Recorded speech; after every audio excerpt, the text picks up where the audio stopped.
Hello everyone, আসসালামু আলাইকুম। সবাই কেমন আছেন? আশা করি অনেক ভালো আছেন। আজকে আপনাদের সাথে খুবই স্পেশাল একটি কেক রেসিপি নিয়ে হাজির হয়ে গেলাম। এটা হচ্ছে বাটার কেক। দেখেন কেকটা কতটা সফট হয়েছে। চলেন তাহলে মূল উপকরণে চলে যাচ্ছি। এখানে আমি একে একে সমস্ত শুকনো উপকরণগুলো চেলে নিব, যাতে দলা পেকে না যায়, দানা না হয়ে থাকে।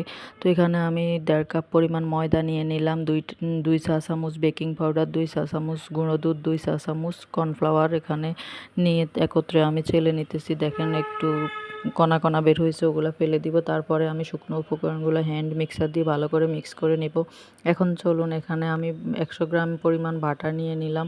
এখন এটাকে বিটারের সাহায্যে একটু বিট করে নিতেছি। অবশ্যই বাটার এবং ডিমটা নর্মাল রুম টেম্পারেচারের হতে হবে, ফ্রিজ থেকে বের করে করবেন না। তারপরে বাটারটা কিছুক্ষণ বিট করার পরে চিনি দিয়ে, আবার অনেকে কেকের সাথে লবণ দেয় না, তো আমি হালকা একটু দিই, তাহলে মিষ্টিটা পারফেক্ট হয়।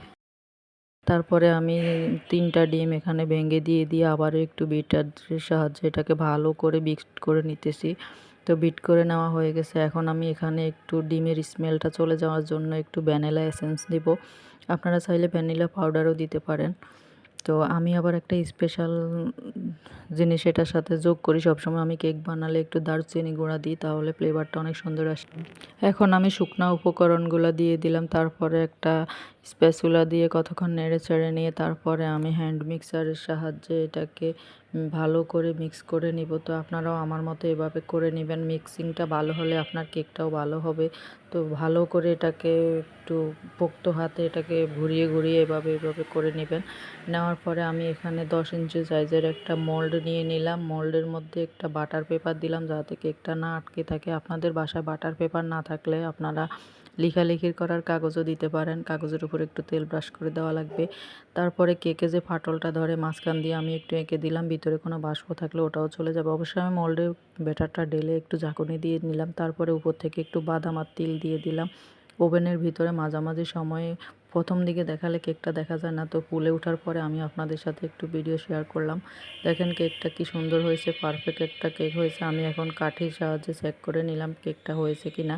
তারপরে উপর দিয়ে আমি একটু ঘি অথবা তেল ব্রাশ করে নিলাম। তো আমি ঘি দিলাম, আপনারা তেলও দিতে পারেন। তারপরে আমি আবার এটার উপরে একটু সুগার সিরামও দিয়ে দিতেছি, তাহলে কেকটা অনেক সফট থাকে। এটাকে এখন আমি গরম গরম ডেকে রেখেছি সারা রাত্রে। আমি যেহেতু কেকটা রাত্রে বানিয়েছি, সকালে উঠে তখন আমি কেকটা কাটবো, তো আপনাদের সাথে শেয়ার করতেছি। দেখেন কতটা সুন্দর এবং কতটা সফট হয়েছে। আপনারাও আমার এই স্টাইলে কেক বানিয়ে দেখবেন, বেকারিকেও ফেল করে দিবেন। তো কেকটা সত্যি অসাধারণ হয়েছে। অবশ্যই কমেন্ট করে জানাবেন আমার কেকটা কেমন হয়েছে। দেখেন আমি একটু ভেঙেও দেখাচ্ছি আপনাদেরকে, খুব সফট হয়েছে, অনেক দারুণ হয়েছে।